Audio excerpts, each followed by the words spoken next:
Hey WWE Universe, so finally I'm doing my NXT and Superstars review. So if you guys watched my last video for my Raw review, I have decided that I'm going to put NXT and Superstars together since they're both only an hour long and SmackDown and Raw are both 2. So I thought why not, just combine them, make it a 2-hour thing, and they're not even as eventful as Raw and SmackDown, so I thought it would work. So I hope you guys like that. So first we're gonna start off with NXT, and this is NXT Redemption. We had Titus O'Neil winning the Talk the Talk challenge, which earned him redemption points. And if you guys don't know, whoever wins this is going to get a spot on season 6 of NXT, which is kind of weird to me because like, why can't they just win something while they're on right now and not do a completely new show? But I mean, I can't really control that. So he won, and I enjoyed the Talk the Talk challenge. I really liked Jacob Novak's rap, and every 5 seconds JTG going, yeah! It was pretty great. Next we have Darren Young defeating Connor O'Brien, and Darren Young really looks like he is on the ball and he is focused, and I don't really understand why he's on this because he did, he was in Nexus. He went on to be a singles competitor and had a couple matches on Superstars, and I believe he had like maybe 1 or 2 on SmackDown. So I really don't know why he's in this, but I mean, he seems like he's focused and really serious about the competition now, which would have worked a lot better for him on season 1, but And Connor O'Brien has definitely, I think he's improved. I'm glad he kind of got out of his little cheese-loving rat whatever, even though his shirt still says Ratitude, but I think everybody stepped up their game this season because they know this is their redemption and they need to pretty much kick ass. Next we have Lucky Cannon versus, and Tyson Kidd versus Byron Saxton and Yoshitatsu, and this was a great match. I still don't think Byron Saxton is completely 100% in this competition. I mean, I don't know, just to me, he seems like he's more focused on how good he looks and what he thinks about himself than proving to the WWE Superstars and the WWE Universe that, he deserves this, and I just don't think he's completely invested. I think he's a little more serious than he was in his season of NXT, but I don't think he's fully 100%. So, Lucky Cannon and Tyson Kidd did pick up the win. Tyson was getting ready to, I honestly don't remember, he was getting ready to do a move, like jump over the top rope and land onto, his opponent, and Lucky Cannon tagged himself in and picked up the win. So Tyson wasn't too happy, but Lucky has honestly really turned into a bad boy this season. I like it, but he's turned into the bad boy. He's not really doing the challenges, not really taking the challenges seriously. So I hope that doesn't affect him because, I think he's a good wrestler. I think he deserves to have a long run and possibly win NXT, but with him acting like this, I don't know how seriously people are going to take him. So, I don't know, this show's kind of like crazy. And last but not least, we have the St. Patrick's Day keg carry, and I thought it was pretty funny that, I mean, these guys were just hauling ass. They were like, just like their life depended on this keg carry, Everybody did a really fast time. Everybody was pretty much right in the same range with each other. And Lucky Cannon didn't do it. He recited a poem in French to Marie. And I was like, Lucky, get away from my woman, because you all know my obsession with Marie. So then she just didn't feel like dealing with him anymore, and broke her nail smacking him. And so he didn't even get a time. He didn't even compete. So everybody was looking at Titus O'Neil because if you remember, when he did the keg carry, he pretty much like nailed his head. He had just started off the starting line.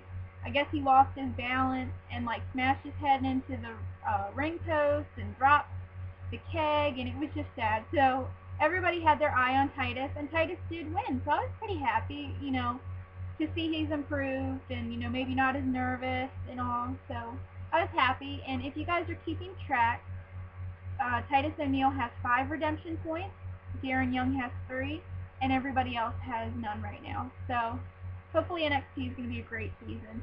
I'm enjoying it. It's kind of weird saying the same guys because you kind of already know what they can bring to the table.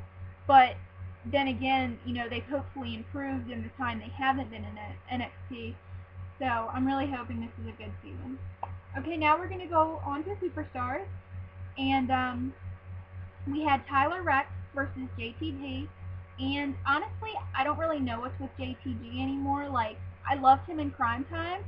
But now that Shad is not there anymore, it just seems like he was really pushed to the back, and he only has a match on Superstars and very, very rarely has one on SmackDown, and he just doesn't really do anything. He doesn't interest me. He doesn't grab my attention.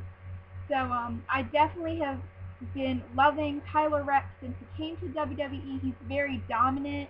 He's just a big guy, and seeing him lose 3 times in a row to Chris Masters in the past weeks on SmackDown, I was really hoping they weren't going to make him look like, oh, I'm a big guy, but then when I get in the ring, I can't do anything. So he picked up the win against JTG, and I was very, very, very happy. I just love Tyler Rex, so I was really happy to see him pick up the win, and hopefully this will start his winning streak again because he's a very talented guy, and I really enjoyed watching him compete. So then they showed a video clip for Vicky versus Trish on Monday Night Raw, which involved Snoopy and Jomo and Ziggler, and pretty much just getting their match ready for WrestleMania. It was just a clip that happened on Raw, so, nobody missed anything. It was just the same exact thing on Raw.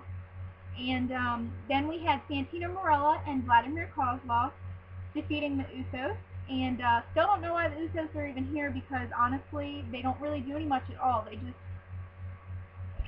It's sad, because I'm sure they do have potential.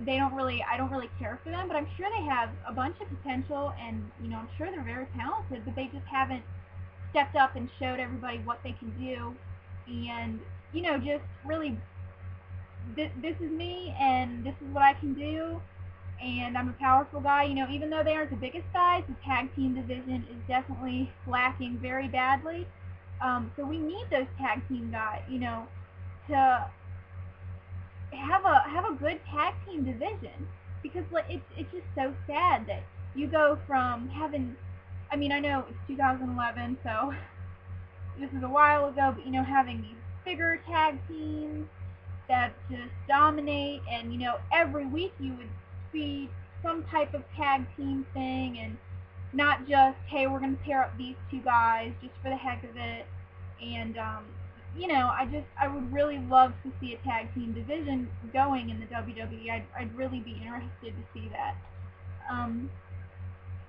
And next we showed the Cena versus Alberto Del Rio, and then the Cena-Miz little thing that happened on Monday, that video clip. So it was the same thing again that happened on Raw, just a video clip and, a little bit of editing and stuff like that. But it was pretty much the same thing that happened on Raw. And that killed me. Like you guys know, I kind of had to turn my head again because I didn't want to see that happen to John again. So that was hard to watch again because, they showed it on NXT, it happened on Raw, NXT, they showed it on Superstars, and they're going to show it on SmackDown like they always do, so I'm like, I have to go like, ugh, and if I watch it, I like, ugh, I kind of cringe, and I'm like, I can't do it.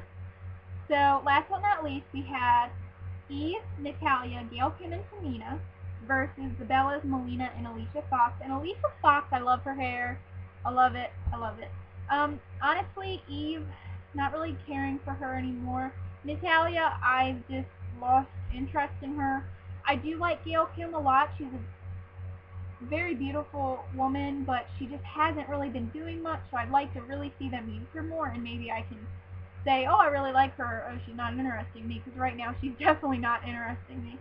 And Tamina, I'd like to see her do a lot more because I believe she's a very talented woman, so I'd really like to see them use her more. It would just, they need to use women more, you know? That sounds terrible.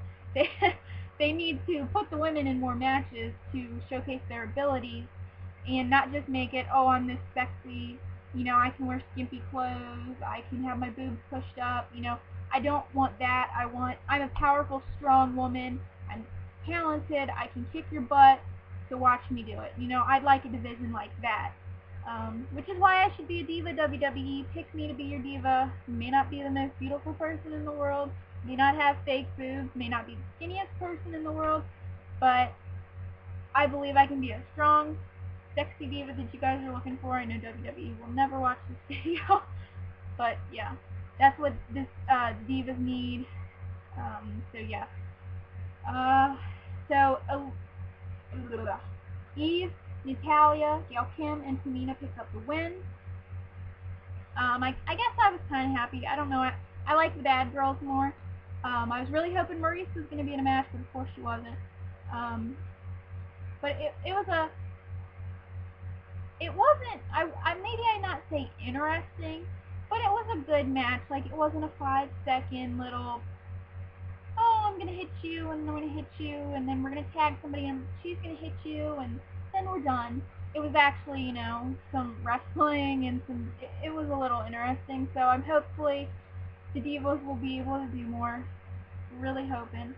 And for anybody that doesn't know, I have been hearing this all over the internet, everywhere. Like, you know, because sometimes when you look on a wrestling site, only one wrestling site will say this. Every wrestling site I have been on has said that Superstars has been canceled.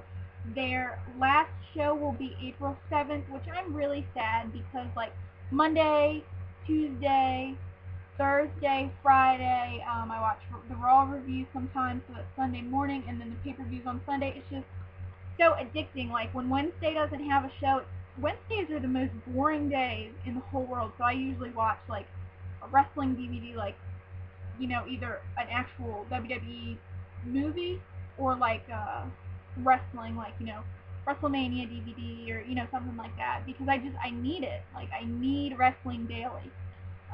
So that kind of stinks. I hope maybe they'll put something, because God all knows that I am not watching TNA because that is absolutely terrible.